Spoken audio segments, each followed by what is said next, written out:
To Hell I Ride is a book written to help me understand a series of dubious events that led me to a spiritual intervention that freed me from alcohol's ever tightening grip.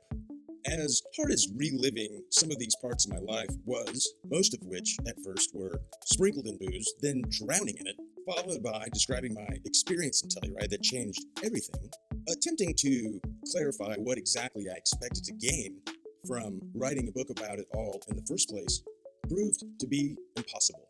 Memoirs are tough, especially when things like booze, spirituality, and a newfound sense of hope come into play. But a grateful curiosity to better understand the red sea of wine flooding my path, and the miracle that sucked it all away like a celestial air vac, motivated me to push forward and write a book. They say a good memoir should help rangy outliers feel at home and normal, while at the same time making those still clinging on to the notion that they're living a sensible and well-balanced life speechless, if not terrified. Whichever side of the fence you fall on, seeing pieces of yourself in others, both the good and the bad, has a way of humanizing difficult issues like trauma, and for many folks, substances, that we are all forced to deal with head on and typically alone.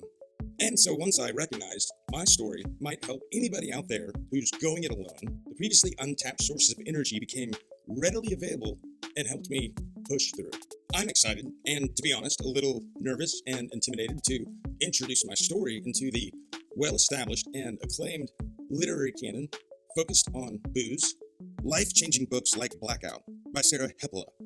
Wishful Drinking by Carrie Fisher,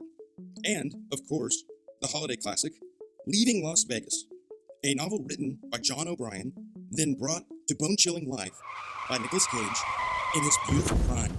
That being said, I've never been more sure about my story's capacity to bring a little insight, understanding, and maybe a few good laughs around a topic,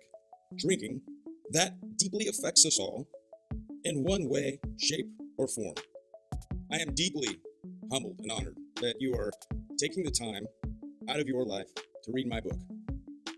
God bless.